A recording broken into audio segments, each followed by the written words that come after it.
things to cover before we get started today. First, we will be recording this webinar, and it will be available beginning tomorrow morning on LiveWell Colorado's website, along with all of our webinars. You can find these under the Toolbox section of livewellcolorado.org, and you just select Webinars on the Toolbox menu, and they are listed in chronological order. We'll also have some time at the end for Q&A. So if possible, please go ahead and start asking your questions as you go along. You can ask these in the Questions tab. And if possible, please indicate who your question is directed to, if it is for a particular person, so that we can direct those appropriately. And with that, I'm going to hand it over to Karen Ryan, the VP of Policy for Director of Policy. I just promoted her. Director of Policy for LiveWell Colorado. Great. Well, thank you all for joining us today. LiveWell Colorado is very excited to announce the release of our Suburban Urban Heal Guide, or the long version, introducing a guide to integrating healthy eating and active living in Colorado's suburban and urban communities. So for short, we'll call this our Heal Guide. This is the second of two guides that we've developed. The first was focused on rural communities and small towns. And what our focus for this document is on the unique challenges of access to healthy food and opportunities for physical activity in the physical infrastructure of what we call urbanized communities. And so that's going to apply to both suburban and urban communities. And what we've really found is that the way that these communities have developed over time have had a negative impact and have really physically engineered physical activity and created barriers to healthy food access in our everyday lives. And so that's the overview of the topic that we're covering today. And we have a great panel with us here today.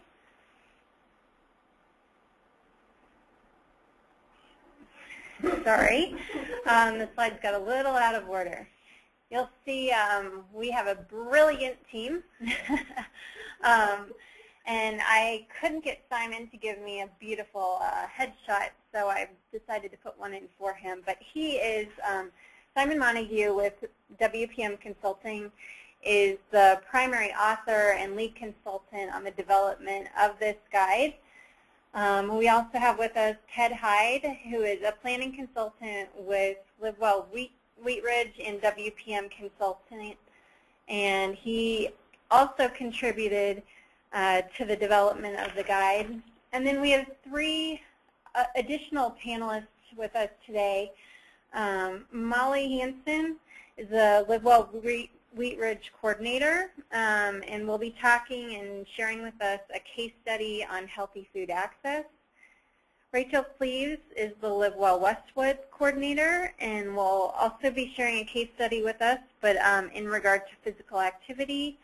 And Gosha Kung is the founder of Walk Denver, a local nonprofit here, and she'll be sharing with us a case study on mobility.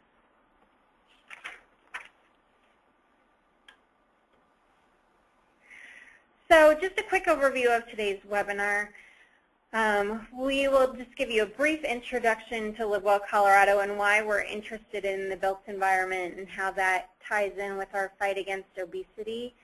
Then I'll pass it off to Simon, who will discuss why we're focusing on suburban and urban communities. And then we'll really dive into the meat of the guide and talk about the recommendations and then exemplify those with the case studies as mentioned previously.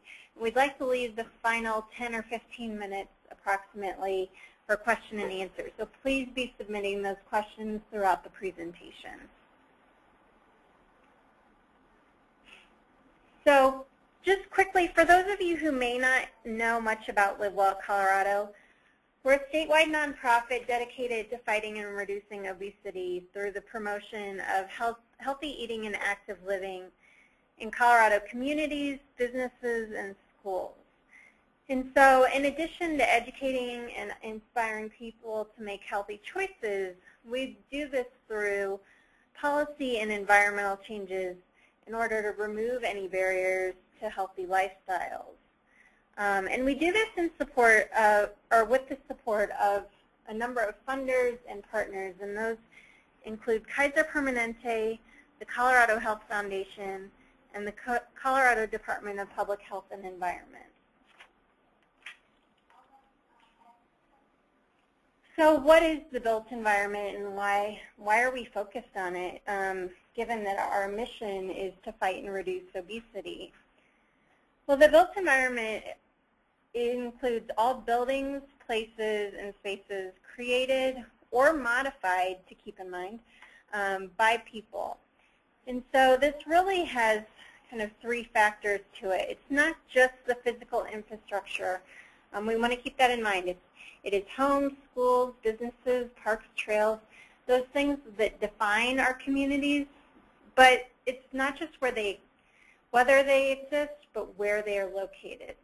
And then lastly, we need to consider where do we have access to those, and what's the connectivity between destinations. And it's all three of those influences that come together and impact our personal choices and our health.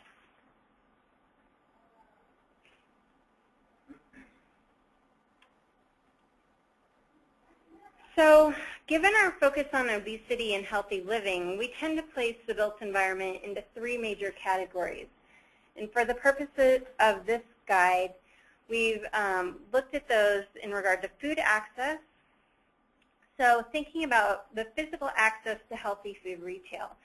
If you have a primary access to fast food versus a full grocery store, that can impact your choices and what you choose to eat. Secondly, physical activity. Do residents have opportunities and access to engage in physical exercise through the community infrastructure, such as parks, recreation facilities?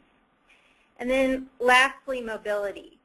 Can I get from point A to point B without a car and get that physical activity built into my day and just into our daily routines and schedules? And now I'm going to pass it off to Simon, who's going to talk a little bit about how the guide was developed and what some of our major findings were.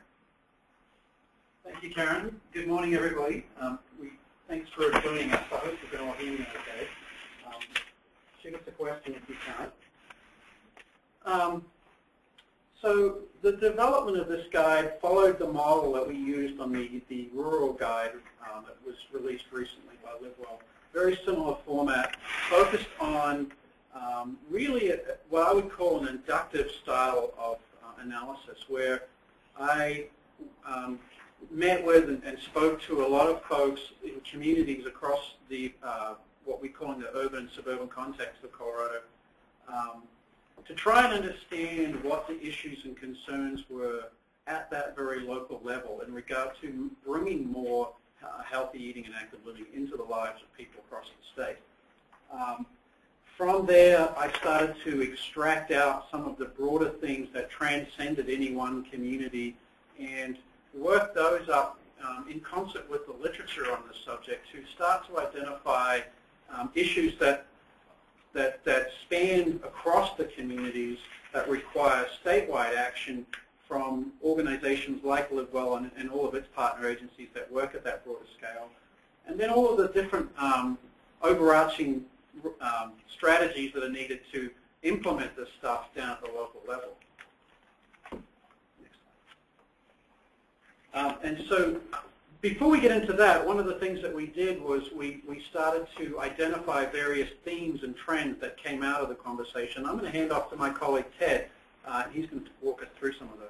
Thanks, Simon. Yeah, as indicated, Simon, Wendy, and I both interfaced and communicated with a lot of stakeholders and partners from throughout the state, and really tried to gain a sense of some reoccurring themes, issues, trends, concerns. And this is by no means an exhaustive list, but a set of reoccurring issues that we really found to be coming up again and again that helped inform the recommendations. Staff and budget limitations is certainly something a lot of jurisdictions can relate to, especially in these economic times. And right on to the next point, a lot of jurisdictions, planning staff included, wanting to know and being able to tell the story to decision makers, including elected officials, what the return on investment of healthy communities is. Supply versus demand. We found that a lot of communities are pursuing a supply side approach to healthy eating and active living versus a demand cultivation approach. And going local, we found that the majority, but certainly not all communities, are pursuing initiatives really on a local basis and finding the most traction to be occurring there versus a more regional or state level basis. In terms of equity, we found that a lot of communities are pursuing intervention really on a focused population, in many cases a disadvantaged population that is socioeconomically disadvantaged, and getting some real traction amongst those subpopulations. And lastly, prescribed approaches to complex problems. A lot of communities are finding that due to the nuances of an issue related to HEAL, that they were finding obstacles when trying to apply or encountering formulaic solutions to complex problems. Next slide, please. Okay, I'm going to hand it back to Simon at this point. So the thing we want to focus in on today is these local level strategies. Obviously, these are the things that make the most sense to the folks on the phone. And also, we have a great panel of folks in the room with us here that will be able to elaborate on them using their case studies. As Karen mentioned at the outset, we focused on three things: healthy food access, physical activity, and mobility. And so we've got recommendations under each of these categories. And we'll just walk through these. One of the overarching themes that I didn't really elaborate on when I spoke before was what's the connection here, right? The built environment is obviously something physical out there, but it's a precursor to how we live our lives. And so a lot of these strategies focus on the interrelationship between the built environment in which we live and then the activity patterns that built environment engenders. We are creatures of our environment, and our environment shapes what we do in a lot of respects. And in a lot of cases, it's that daily activity pattern which is being shaped by this environment. If you live in a community where it's hard to access the grocery store without anything but a car, then obviously you're going to use that car more often, and the opportunity for physical activity in the course of your day is reduced. And so a lot of the recommendations that came out of this report across all of these three areas really focused in on this physical separation of land uses. And the intent here is to really start to question whether those zoning requirements are having an inverse effect or an adverse effect on our ability to get access to healthier food, to get more physical activity, and also to promote other forms of mobility. And so the first three here relate to healthy food access. And the recommendations are to, number one, look at the regulatory impediments to urban agriculture. As suburban communities have expanded, especially here in the Denver metro area, but also in other Front Range communities out in Grand Junction as well, we've seen a lot of prime farming land being converted from agricultural to residential and urban uses. And what we're also seeing is a resurgent interest in locally produced foods. And so what we're finding is a lot of zoning schemes that were created in this rush to suburbanize communities have made it impossible or very difficult to grow fresh produce and fresh vegetables in amongst our houses and our homes. And so one of the recommendations here is to look at some of the regulatory impediments. These regulatory impediments, by one estimate, are responsible for about a 50% price differential between what's produced locally and what you can buy at your local King Soopers. And so we're trying to address that through the zoning code. The other recommendation looks at this concept of lovingly referred to as food swamps, which is the widespread prevalence of low food value, high calorific food close to where we live. And a number of communities across the country have turned to their zoning codes to either ban these formula restaurants altogether, to mitigate where they can be located, to prevent things like drive-through service for two reasons. One is obviously to regulate the number of those businesses in a community, but the other is to also start to promote alternatives in that community. And one of the third recommendation, which is something that came out quite strongly from all the conversations I had with different partners across the state, was this concept of backyard gardens. We have a lot of support for community gardens across the state, but we also have a lot of opportunity for individuals to grow food in their own backyard. But there isn't a parallel support network to help would-be backyard gardeners gain the knowledge, acquire the infrastructure, the tools, all those sorts of things to successfully farm in their backyard.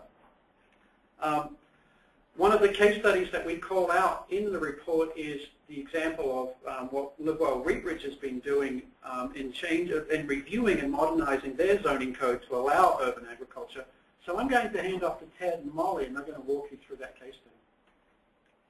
Great. Well, thank you so much for this opportunity to share a little bit about some of our work we're doing in Wheatridge. We really want to thank the Access to Fresh Fruits and Vegetables Coalition and also the City of Wheatridge. This has really been a partnership across many segments, and so we're excited to talk about one particular achievement.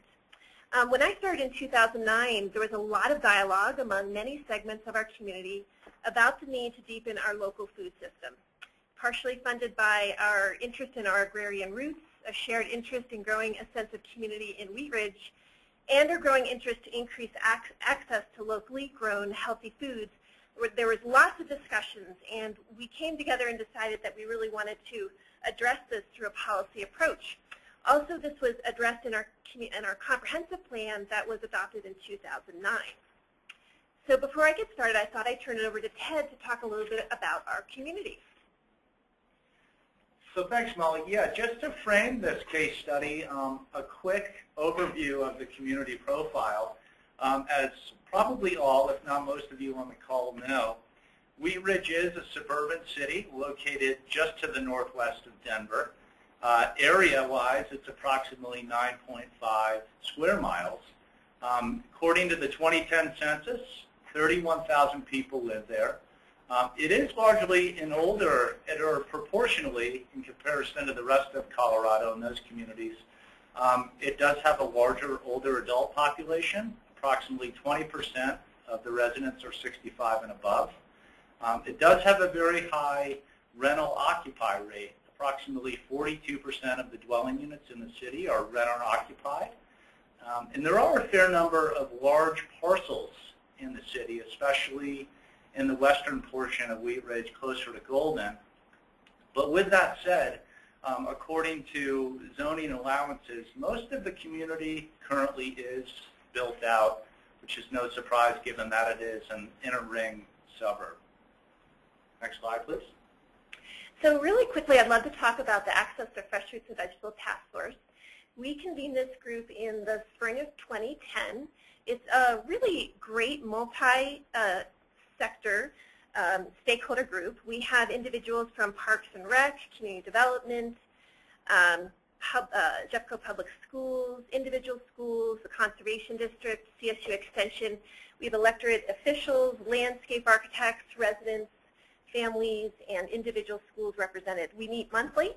We crafted a charter that talked about what we wanted to do, and we basically had a long discussion that there were lots of different initiatives going on, but that we really wanted to focus on a policy-level intervention.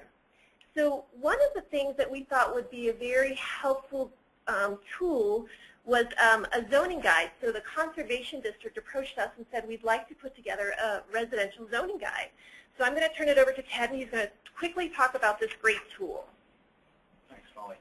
So yeah, as Molly indicated, with the 2011 zoning code revisions, the number of allowances on residentially zoned property in relation to urban agriculture were very much increased. And so this guide was part of the effort to clarify for all owners of residentially zoned property or renters what allowances existed on those properties in terms of urban agriculture.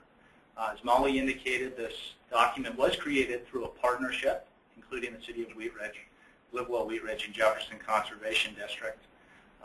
It essentially, what it did is just clarify what you are allowed to do if you live on a residentially zoned property in the city of Wheat Ridge. And there, if you'd like to access it, is a link at the top of the page to the document. Excellent. Okay, really quickly, we're going to outline the process related to updating our zoning code. So what happened was in the end of 2010, the city articulated an interest in updating our zoning code to support local food systems. And we thought that was great. We added it to our work plan, and we articulated interest in really supporting them. So one of the first steps was in March 2011, the city of Wheat Ridge drafted initial zoning code language. And that was submitted to LiveWell Wheat Ridge staff and to the Access to Fresh Fruits and Vegetable Task Force. So it was really exciting. We actually had local growers and staff review and give feedback on the zoning code amendment language, which was really exciting. Then what happened was we, I should step back and say, in December of 2011 or 2010, we conducted a study session, which was a great opportunity between LiveWell, Wheat Ridge, Denver Urban Gardens, Wheat Ridge 2020, a community partner, and a couple other partners to really talk about the importance of growing our local food system. It was a really successful study session, which about 60 to 70 community partners attended. It was a great opportunity to really talk about the importance of growing our local food system and really looking at our zoning code to support that. So what happened in May 2011 is that the one of the first steps was, excuse me,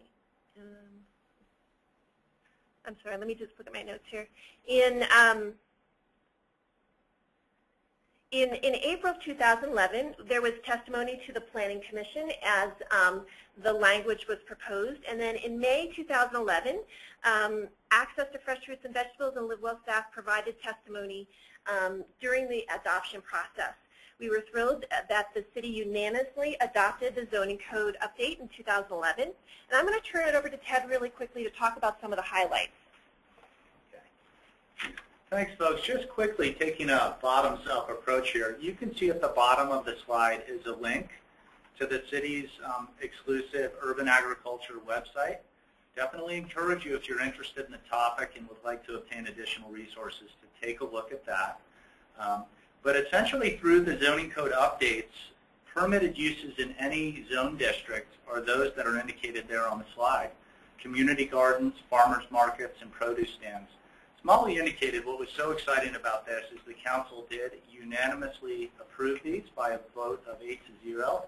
And in the final hearing, the mayor took a position of reducing the recommended restrictions or permit process on community urban gardens.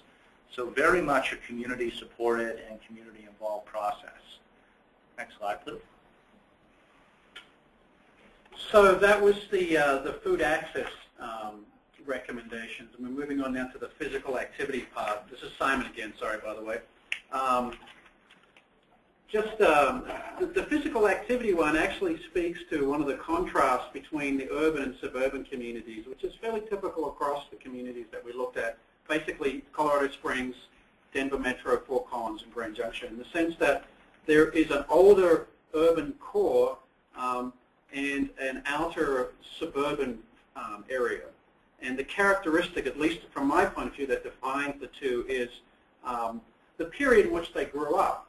Most of the urban cores in our communities, in these communities across the state, grew up in an era that predates widespread use of the automobile. And their development and their form are vastly different. If you think back to that definition that Karen gave up front about what defines the built environment, it's that connections between the things that we build, which are important in terms of dictating how we get from place to place. And so the two recommendations that we have on physical activity speak to these two items. The first one is to create conditions that bring recreational opportunities closer to home. And it speaks to both urban and suburban communities, but more specifically to suburban communities, because one of their defining features has been that their evolution in an automobile-oriented environment. And what that means is our homes are distant from the places that we need to get to, particularly in this case to recreate them.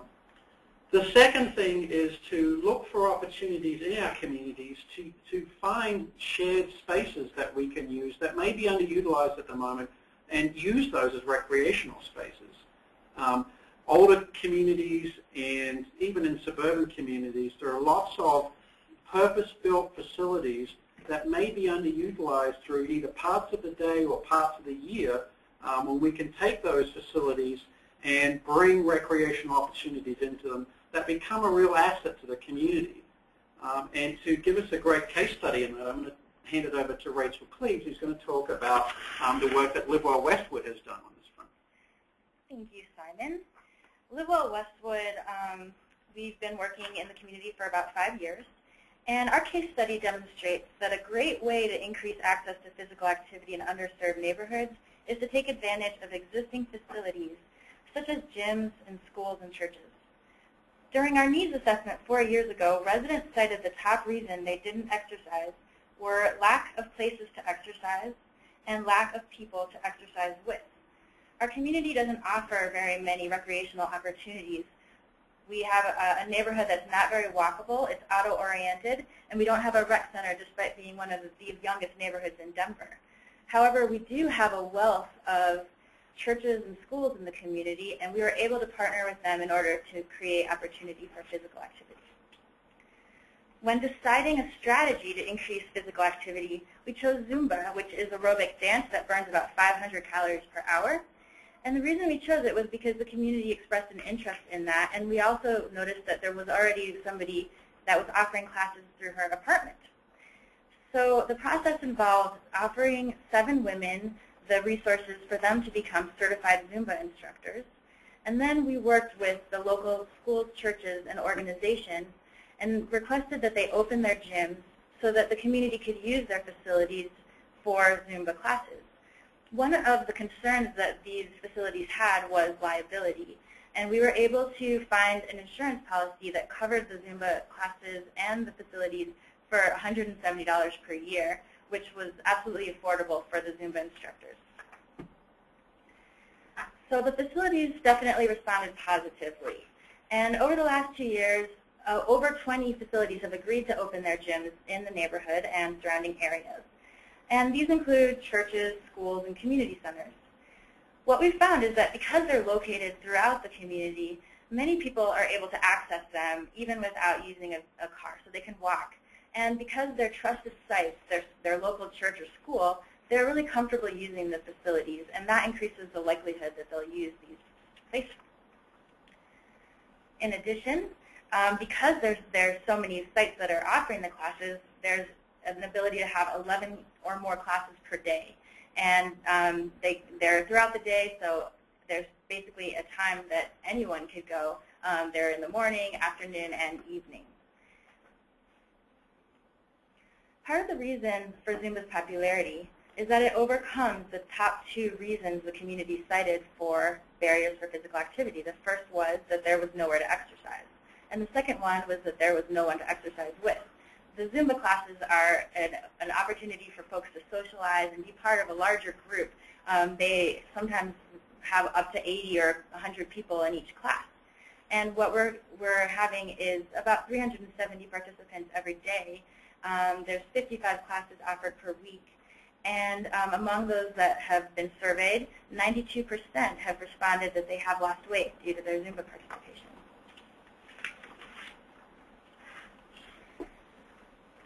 We also surveyed the facilities that were involved, and we found that they really do see the benefit in hosting the classes. And that's very important because they're offering their facilities for free, and we really need that participation in order to make this program a success. 100% of those facilities surveyed stated that the benefits are greater than the cost of hosting these classes.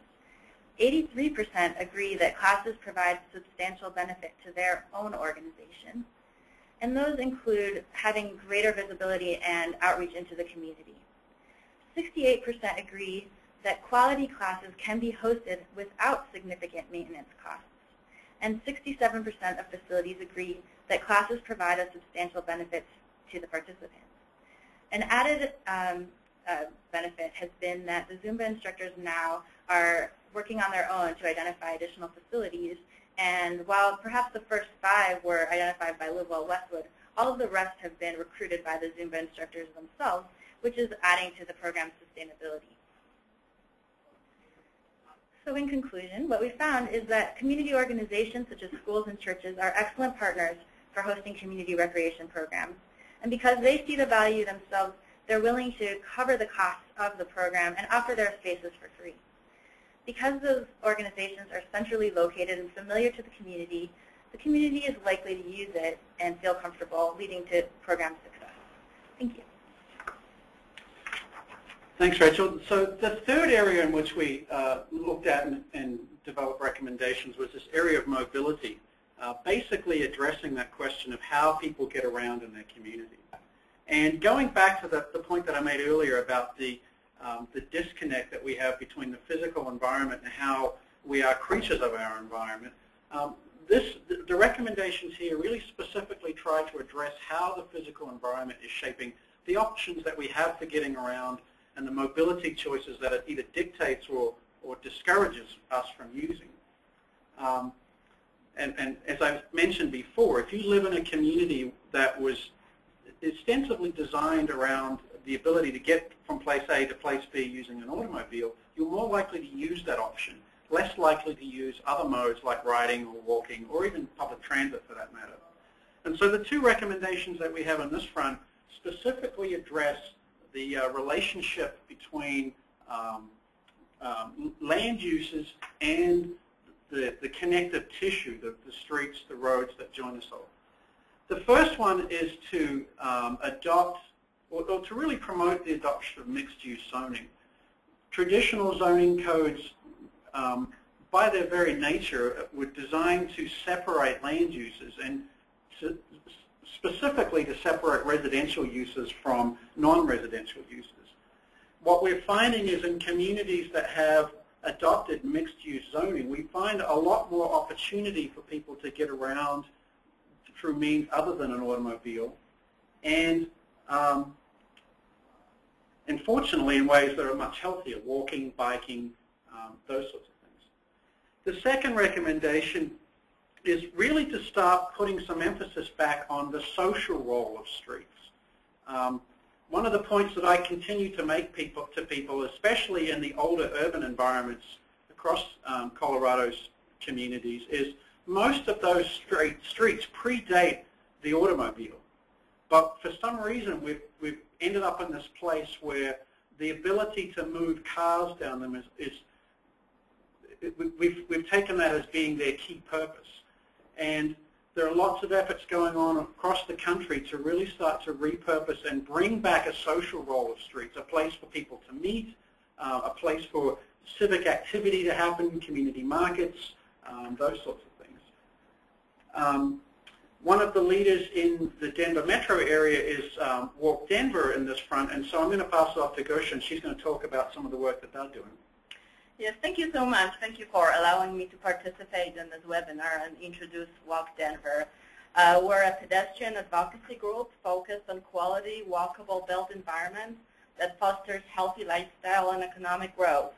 Our vision for Denver is to become a network of well-connected neighborhoods that are people-focused, culturally vibrant, healthy, active, and economically thriving. Few words about why we do it, why we formed this organization. We believe that walking is the most basic form of transportation for humans, and our bodies are designed to walk. People are pedestrians by design. Through thousands of years of evolution, we have our bodies and our minds developed to walk. The recent 50 to 60 years of car-oriented mobility only represent a blink of an eye in human history. And yet we already clearly see the health consequences of this behavior change. And the change manifests itself in obesity, weight-related health issues, as well as mental health issues such as depression, anxiety, and attention disorders. The built environment that was created in the last half century mainly caters to cars and is often unpleasant and unsafe for pedestrians. As great urbanist Jane Jacobs says, we have engineered physical activity out of our lifestyle. And walking is often referred to as an alternative mode of transportation. And the question that often comes to my mind is, alternative to what? So Walk Denver's goal is to reverse car-oriented transportation paradigm and place priority on pedestrian infrastructure and mixed-use development. Next slide, please. How we go about it. We're a very young organization. We have only been around for barely just 3 months. And before we started, we did quite a bit of outreach to ensure that there's no redundancy in what Walk Denver is doing with existing organizations. And from this outreach, we have learned that there are many organizations who have same vision but go about it slightly different ways. So we developed partnerships and collaborations with different agencies and organizations who focus on the different aspects that are listed in this slide. Because of that, even being such a new organization, we were able to participate in activities that are meaningful right from the start. One of the examples is our participation in this webinar. Next slide. The specific activity that we're working on right now, and it's also a collaborative effort, and you see all the organizations that are part of the collaboration listed in this slide. It's a Better Block event in Jefferson Park. It's scheduled for June 23rd, so put it on your calendars. It's going to be on 25th Avenue between Federal Boulevard and Elliott Street. And this concept is based on an event that was developed in Dallas, Texas, and is aimed at demonstrating the concept of living streets. We will fill empty tenant spaces with community-serving businesses such as bike shop, pizza restaurant, pet adoption services, ice cream shop, arts and crafts. We will set up outdoors cafe, invite street musicians and performance, and set up temporary landscaping and lights and decrease car traffic. Although temporary in nature, we hope that these improvements will spark a permanent change in the area.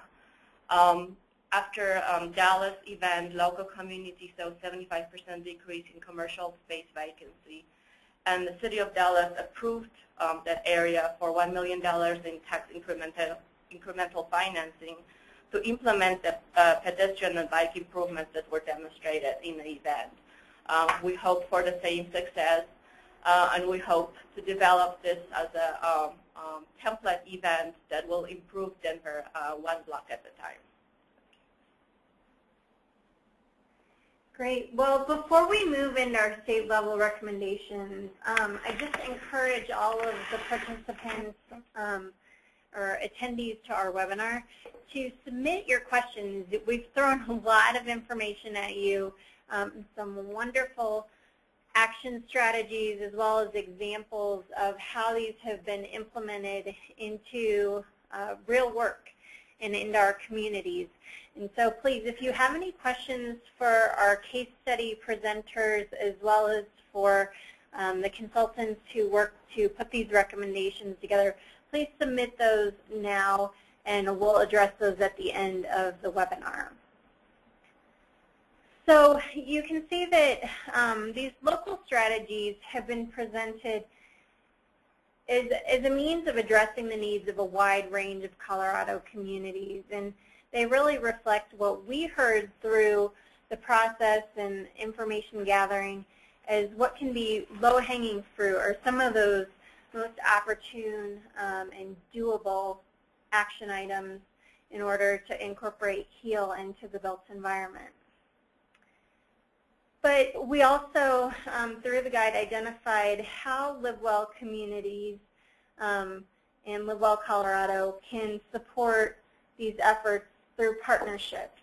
And we need to recognize that not one agency, organization, or even really sector. We need to look at our roles as advocates, city planners, policymakers, developers. We all play a role in promoting healthy eating and active living.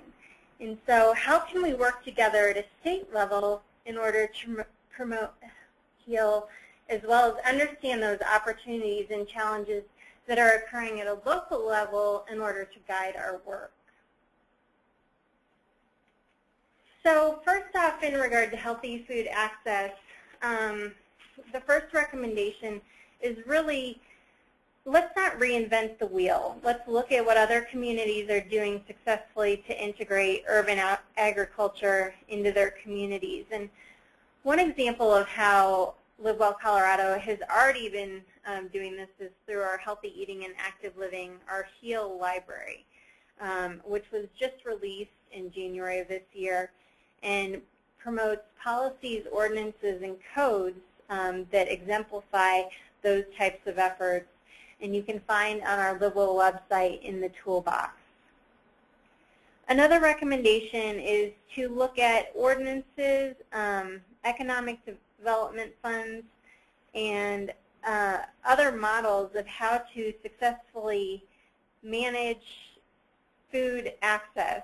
And so how do you possibly ban formula restaurants or incentivize healthy food retail through these ordinances and policies? And also to look at models for education and infrastructure to promote backyard gardens, as Simon mentioned earlier, in the local strategies as well. We also want to explore how to bring about opportunities for healthy food retail into existing neighborhood destinations, and to really understand how that can become part of the community's infrastructure and tie in with existing, what we call trip chaining. Another great resource here that we want to promote that LiveWell Colorado was a part of developing is the Denver Food Task Force report, which was just developed and then released in December of 2011.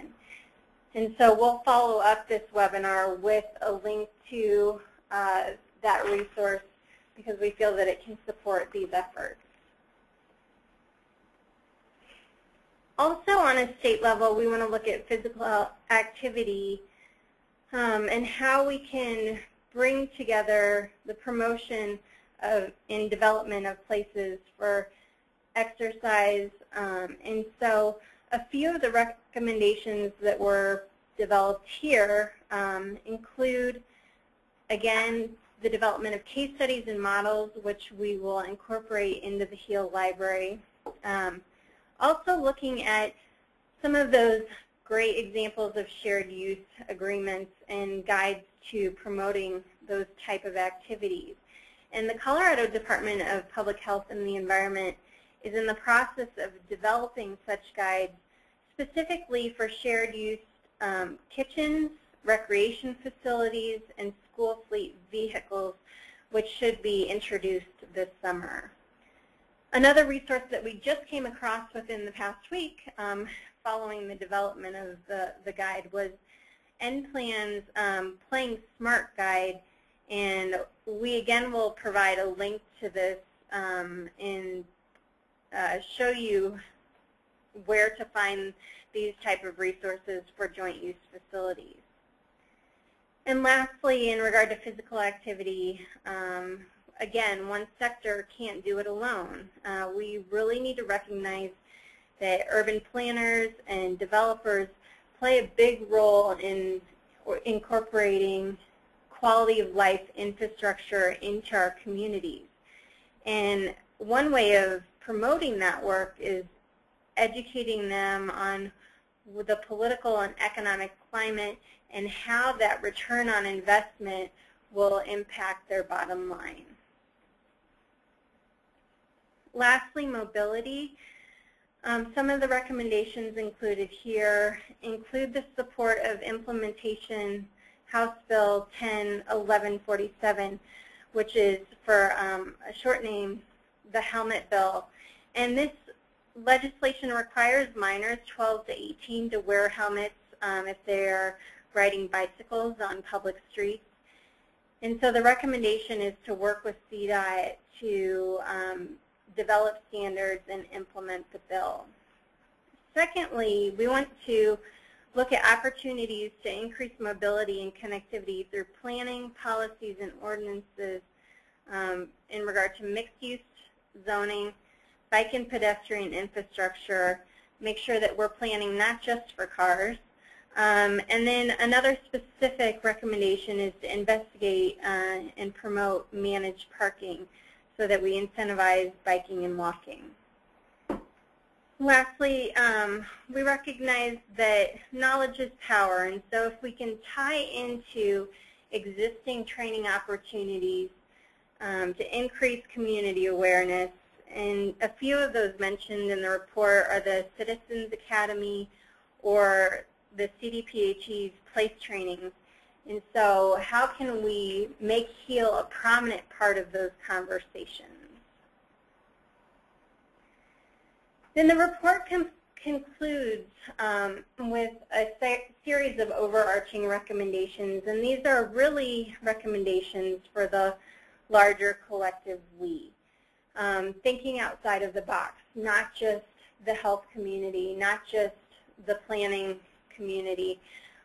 We need to look to those who finance development, those who are involved in environmental efforts, and just look at the larger picture that we're all working towards similar goals, even though the modes to get there may be a little bit different. And these are broken down into two sectors or categories of recommendations. And the first is policy and process, that we really need to coordinate efforts, maximize resources, and to avoid the duplication of efforts.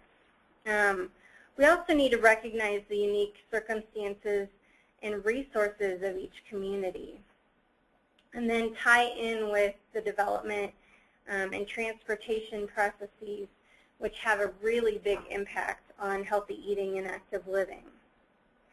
Then the second category is education and information, and we want to engage the community and increase messaging specifically about zoning, because as Simon discussed earlier, it has a major impact on how our land uses occur and what access and connectivity we have. We also want to look at creative funding opportunities, recognize the role of social media, and show the cost benefit and the real economic return of incorporating HEAL into the built environment. So those are just some of the high-level recommendations in those areas, and we want to encourage you at this point to, again, submit any questions that you have in regard to these recommendations and the processes that resulted in these case studies. And then you can see here we have a link to the guide itself, and also want you to go and look at the LiveWell website for other resources and tools such as the HEAL library.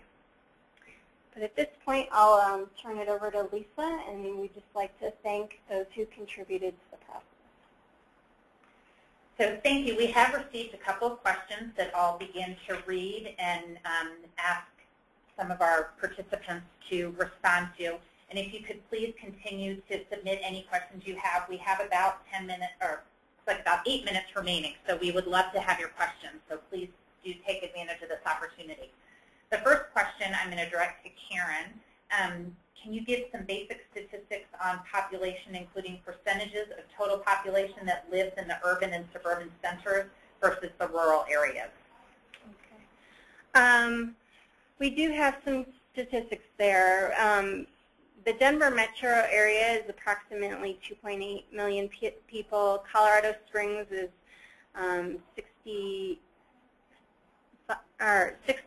645,000. Fort Collins, 145,000, and Grand Junction, 145,000. That is approximately 70% of Colorado's total population in that range, and so we know that the majority of Colorado's population are in the urban areas and primarily along the Front Range, with growth expected there over the next 10 to 20 years, primarily in our metro areas. Great, thanks, Karen. There's also more information in the HEAL Guide regarding what some of the obesity statistics look like in rural communities, and encourage you to check that out. And if there are more specific questions that person has, please feel free to submit those as well. And I'm going to take the first stab at the next question and then ask the other panelists to please jump in as well. We have a question about official partnerships or coalition meetings throughout the year to welcome or host new groups and projects. And this is coming from someone who has started a full and multi-day walking program. So there are a number of different ways that folks can get engaged. So I would strongly encourage that individual to get in touch with SOCIA. We will provide contact information in the follow-up email. We will provide links to every website that was mentioned here. And Rachel's looking at me like, oh, don't have them call me. But we will be providing that contact information. And I know that she would love to help you because they do such great work in Westwood. But they're, now she's blushing red. The fun of getting to do these calls with everyone in the room. But we do encourage you to see everyone that was on this call as a resource. A couple of the things I want to call out is the Built Environment Strategic Collaborative that is facilitated by Jessica Osborne out of the Department of Public Health, and Leanne, and I'm going to get her last name wrong, Jeffers, who works with Rye-Hill. They both facilitate this group called the Built Environment Strategic Collaborative. We'll provide a link to their Google group when we send this out. They've begun to build out some subcommittees as well, so that on a quarterly basis you can engage and network with others and share your new projects and ideas. But then there are also opportunities to dig deeper within particular topic areas. In addition, LiveWell facilitates with a number of partners a HEAL Policy Coalition, which focuses primarily on advocacy for state-level policy, but we also carefully track federal policy, which is pretty relevant right now in terms of built environment, with the federal transportation reauthorization threatening to take away some of the crucial funding that we need. I'm not biased. The funding we need for bike and ped, as well as the Farm Bill. And there's a lot of questions as to whether anything is going to happen of any substance with either of those prior to the election, but there's a lot of activity. So we encourage you to get engaged in those areas, and you're welcome to join the HEAL Policy Coalition as well as an observer or as an official participant, and we'll provide a link to that as well. Anybody have others you want to share? Well, I would just add that each of the LiveWell communities in Denver and throughout Colorado typically has its own coalition that meets on a geographic area basis. And there is a Southwest Denver coalition that focuses on the Westwood neighborhood and the surrounding neighborhoods. There is a Northeast Aurora coalition, a West Denver, and a Global Area Swansea, and a near Northeast coalition. So each of those has its own meeting, and certainly encourages resident participation. And there are links to those on LiveWell Colorado's website as well, so you can find the contact information for whichever of those areas you might be interested in. And in terms of walking programs, I do recognize the name of the gentleman who asked the question, and we are collaborating, but we're definitely open to collaborations. I know there's several walking programs throughout Denver Metro. We work with a doctor who organizes Walk with a Dog, and we promote his program. So we're definitely open to additional collaborations, and we invite anybody who's interested in working with us in terms of walking programs. Great, thank you. The next question is more of a comment that I think is important and ties back to the questions about population statistics that may have implied. Is this work and what we're presenting here really just for urban and suburban communities? This comment says, I'm doing this from rural Colorado, Yuma County, and found it helpful here too, especially about contracting with facilities for health classes. And I think that's a really important point, that there are, every community is a little bit different, and there are some nuances that are relevant within suburban and urban versus the rural and small town. And for that reason, we called these out because there are some obstacles. There also hasn't been enough attention placed on rural, and so that was one reason why we really tried to spend some time focusing. But we couldn't agree more that much of this can apply to any type of community and should not be seen as only for one type of community. And you may see something that just isn't relevant in your community.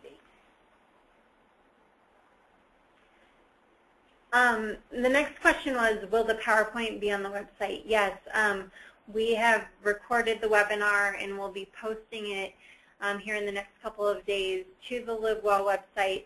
So if you go to our toolbox, all of our presentations are there. I just remembered one more meeting. It's the Safe Routes to School Coalition meeting in Denver, and I believe they meet quarterly, and they also focus on Safe Routes to School and policy changes in the City of Denver's walking policies. That's great. And LiveWell Colorado is a statewide organization, is involved in the Safe Routes to School state network, and we'll be sharing more information, so you'll be able to find that on our website here soon. But those two coalitions, if you were looking in your local metro area or from a statewide effort, that there are Safe Routes to School resources out there. So that's great. Thank you, Rachel. Great. We'll give just another couple seconds to see if anybody has other questions to submit. But I wanted to take a minute to thank all of our presenters for being great partners in this work, because I don't think any of this could be done without one another and without learning from each other. And there were several comments alluding to, not reinventing the wheel and really learning and building. And we know that every community is a little bit different, but we're not so different that we can't learn from each other and can't support one another. And I think that particularly in kind of the realm that we're in right now with not having lots of money to throw at it, it's more important than ever that we all work together. So I want to thank all of our contributors to developing the guide and to everybody that's here today. So thank you again, and we'll look forward to talking to you on a future call. Have a great day, everyone.